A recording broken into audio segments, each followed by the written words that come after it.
শীতকাল আসতে না আসতেই প্রতি বছর আমার শাশুড়ি আমার সন্তানদের ওপর দিয়ে বলতে থাকে নানার বাড়ি থেকে কবে চালের গুঁড়ি রসিনী পিঠা আসবে। যখন আমার সন্তান হয়নি তখন আমার স্বামীকে বলতো, কি রে সবুজ, দুনিয়ার সবার শ্বশুর বাড়ি থেকে শীতের পিঠা নাস্তা আসে, একমাত্র তোর শ্বশুর বাড়িতেই কোনো খবর থাকে না প্রতি বছর। মানুষের মুখ দেখানো যায় না, কারো ঘরের কাছে গেলেই জিগায় আপনাকে ছেলে শ্বশুর বাড়ি থেকে কি কি পাঠাইছে। আমি শরমে কিছু কইতেও পারি না। আমার স্বামী যখনই বলতো পা পাঠাবে, তখনই শাশুড়ি বলতো, কি ভিক্ষা করে তবেই কি পাঠাবে শীতের পিঠা নাস্তা, নাকি শীত গেলে? আমার আব্বার এতটা সামর্থ্য ছিল না যে শীত আসার সাথে সাথে মেয়েদের বাড়িতে কার্টুন ভর্তি পিঠা নাস্তা, চাল, মাংস পাঠিয়ে দিবে। আমরা 4 বোন, সবারই বিয়ে হয়ে গেছে, ভাইয়েরা সংসার পেতেছে আলাদা আলাদা। আব্বার সামান্য একটা দোকানে চা বিস্কিট বিক্রি করেই আমাদের বোনদের বিয়ে দেয়। একটা চা দোকানে কতই বা বেচা কেনা বলেন? তাও কত কষ্ট করে আমাদের বড় করেছে। ভাইদের বউদের অত্যাচার সহ্য করতে না পেরে সবাইকে আলাদা করে দেওয়া হয়েছে। আমাদের আব্বার যতটুকু আছে সামর্থ্য, ততটুকু অনুযায়ী বিয়ে দেয় আমাদের। আমাদের স্বামীরা কেউই বড়লোক না, তবে আব্বা কিছুটা হলেও ভদ্র ছেলে দেখেই বিয়ে দিয়েছে আমাদের। কোনো রকমে আমাদের বোনদের জীবন চলে শ্বশুর বাড়িতে। আমি বোনদের মধ্যে 3 নাম্বার। আমার ছোট একটা বোনের বিয়ে আমার ছোট বোনটার বিয়ে হয়েছে গত 2 বছর আগে। আব্বাকে বলেছে, বোনের যেহেতু বিয়ে হয়ে গেছে, এখন থেকে আমাদের বড় 3জনকে কিছু দেওয়া লাগবে না, যতটা পারেন নতুন আত্মীয়দের বাড়িতেই পাঠাবেন। আমার বড় বোনের শাশুড়ি প্রায় আব্বুর সাথে ঝগড়া লাগতো, আব্বাই কেন কিছু তাদের বাড়িতে পাঠায় না এটা নিয়ে সবসময় ঝগড়া লেগে থাকতো, আবার মাঝে মাঝে মারামারি হয়ে যেত। শুরু থেকেই তারা ঝামেলা করতো, দুলাভাই সবসময় সামলানোর চেষ্টা করতো, কিন্তু কোনো কিছুই সম্ভব হতো না। মেজো বোনের শাশুড়ি বেছে নেই, তাই তার ঝামেলাও নেই। আমার শাশুড়ির সাথেও আমার প্রায় ঝগড়া হতো, দেওয়া নেওয়া এসব বিষয়ে। আমার বিয়েরও প্রায় এই শীতে 8 বছর হবে। এই 8 বছরই শাশুড়ির সাথে আমার ঝগড়া, সমস্যার সমস্যা। ওনার একটাই কথা, আমরা ফকির, আমাদের জাত বংশ নাই, আমাদের কিছু নেই, এইসবই ওনার সমস্যা। কিন্তু একবারও আমার বাবার সামর্থ্য কথা চিন্তা করলো না তিনি। গত বছর আমার সন্তানকে গত বছর আমার সন্তানকে বলেছে, কি রে, তোর নানার বাড়ি থেকে এখনো পিঠা নাস্তা দেয়নি? দুনিয়ার সবাই সবার মেয়ের বাড়িতে পিঠা নাস্তা পাঠিয়ে দিয়েছে, আমি তো তোর ফুফুদের বাড়িতে পাঠিয়ে দিয়েছি, তাহলে তোদের জন্য কেন পাঠালো না? আমার শাশুড়ি যেদিন পিঠা বানায় সেদিন হয়তো দুষ্টামি সুরেই বলেছে, আজকে তোদের একটা পিঠাও খেতে দেবো না, তোর নানার বাড়ি থেকে পাঠালে তোরা খাবি, তার আগে না। হয়তো দুষ্টামির ছলেই বলেছে, কিন্তু আমি এতটা কষ্ট পেয়েছি তা বলার মতো না। পরক্ষণে কিছু পিঠা আমাদের দিয়েছে, আমি রাগে ঘৃণায় তা ফিরিয়ে দিয়েছি। এবার আবারও শুরু করেছি, শীতে আসতে না আসতেই প্রতিটা ঈদে, প্রতিটা মৌসুমে ঠিক এমনই করে আমাদের সাথে। আর ভালো লাগে না কোনো কিছু। মাঝে মাঝে ইচ্ছে হয় সংসার থেকে বিদায় নিলেই হয়তো সব ঠিক হয়ে যাবে। কেন অভাবী বাবার সংসারে আমাদের জন্ম হয়েছে? কেন কোটিপতির ঘরে জন্ম হয়নি? তাহলে তো স্বামীর সন্তান শাশুড়ি সবার ইচ্ছা পূরণ করতে পারতাম। আমার স্বামীকে গত কয়েকদিন আগে বলেছে তার মা আমাকে ইনিয়ে বিনিয়ে কথা শোনায় কেন। আমার বাবার বাড়ি থেকে এখনো শীতের পিঠা সিন্নি পাঠায়নি। তখন আমার স্বামীও আমার উপর রাগ করে বলেছে, প্রতি বছর তোমাদের শাশুড়ি বউয়ের এসব ভালো লাগে না। কই একটা বছরও তো তোমাদের বাড়ি থেকে আগে আগে শান্তিতে কিছু পাঠায়নি। কিছু করার নাই আমার, দিতে যখন পারবে না তখন কথা শুনতেই হবে। এতটা খারাপ লেগেছে আমার।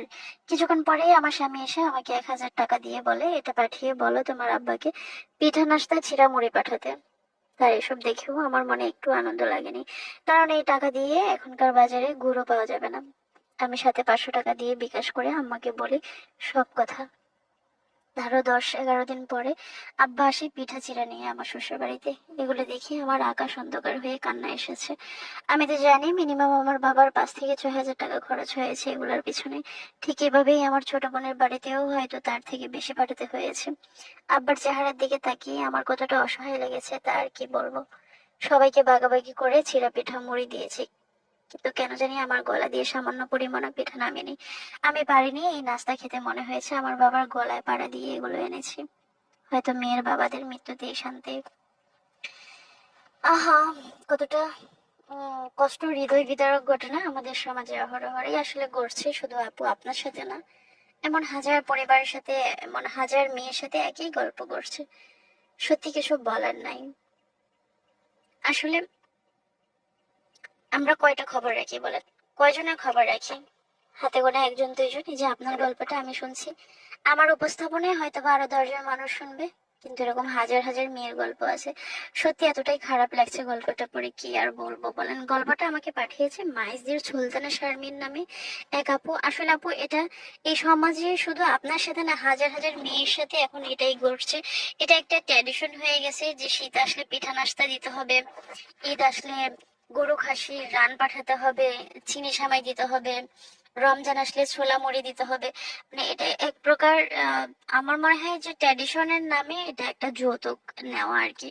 যাই হোক, আমার মনে হয় যে মেয়ে কখনো কেনা বেচা হয় না। হ্যাঁ, একটা ছেলের কাছে মেয়েকে বিয়ে দেওয়া হয়, তাকে সঙ্গী হিসেবে দেওয়া হয়, কিন্তু আমরা আসলে কেনা বেচার হিসাব করেই আসলে বিয়েটাকে ওইভাবে নিয়ে নিছি। মানুষ কবে বুঝবে বলেন, এই সমাজে আসলে কয়টা মানুষেরই সামর্থ্য থাকে যে মেয়ের বাড়িতে বা মেয়ে শ্বশুর বাড়িতে বস্তা ভরে জিনিসপত্র পাঠিয়ে দিবে বলেন।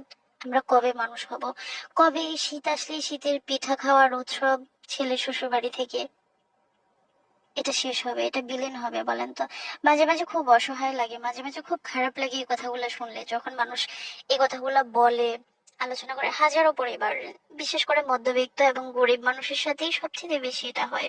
কেন হয় জানেন? কারণ তাদের সামর্থ্য থাকে না মেয়ের বাড়িতে কোনো কিছু পাঠানোর।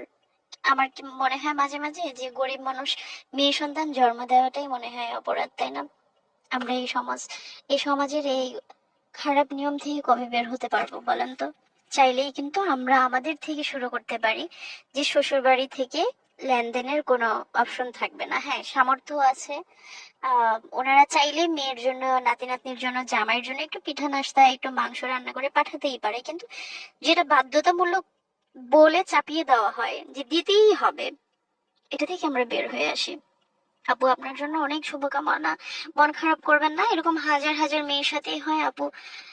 মানিয়ে নেওয়া এবং মেনে যাওয়া দুইটা আসলে একই জিনিস দিন শেষে। আমার মনে হয় যে ভালো থাকার জন্য, সুখী থাকার জন্য, যেহেতু ভাইয়া ভালো মানুষ, অনেক কিছু স্যাক্রিফাইস করতেই হয়। খারাপ শাশুড়ি ভাগ্যে পড়ে গেলে আসলে করার কিছু থাকে না একটা মেয়ের। তবে সবার সাথে হাসি খুশি চলতে পারাটাই আসলে আসল। বুঝতে পারি অভাব জিনিসটা মারাত্মক একটা, মানে কি বলবো, অভাব জিনিসটার সাথে আসলে কোনো কিছুরই আপনি কম্প্রোমাইজ করতে পারবেন না। অভাব যেখানে, সেখানে আসলে কোনো কিছুই থাকে না। যেখানে সামর্থ্য থাকে সেখানে সবকিছু। প্রত্যেকটা বাবাই চায় যে তাকে, তার সন্তানকে, তার মেয়েকে যদি আকাশে চাঁদ এনে দেওয়া যেত। আসলে সব বাবার সামর্থ্য থাকে না। মন খারাপ করবেন না, সাহায্য চান আল্লাহর কাছে, ভালো কিছু অবশ্যই পাবেন। আপনার সন্তানদেরকে দিয়ে অবশ্যই এই নিয়মটা শুরু করবেন যে ছেলে শ্বশুর বাড়ি থেকে আমি একটা সুতাও নিব না। দেখবেন আস্তে আস্তে এই পৃথিবীটাই বদলে যাবে, এই সমাজটাই বদলে যাবে। ভালো থাকুন সকলে। যারা গল্প পাঠাতে চান অবশ্যই ইনবক্সে যোগাযোগ করবেন, মেসেজ দিবেন কিংবা ভয়েসে পাঠিয়ে দিবেন, কোনো একটা ভিডিওর মধ্যে অবশ্যই শেয়ার করে দিব। আর যাদের আমার গল্প উপস্থাপন ভালো লাগে, মানুষের দুঃখ কষ্ট শুনতে ভালো লাগে, বলতে ভালো লাগে, তারা অবশ্যই বেশি বেশি লাইক, কমেন্ট এবং শেয়ার করবেন। আল্লাহ হাফিজ।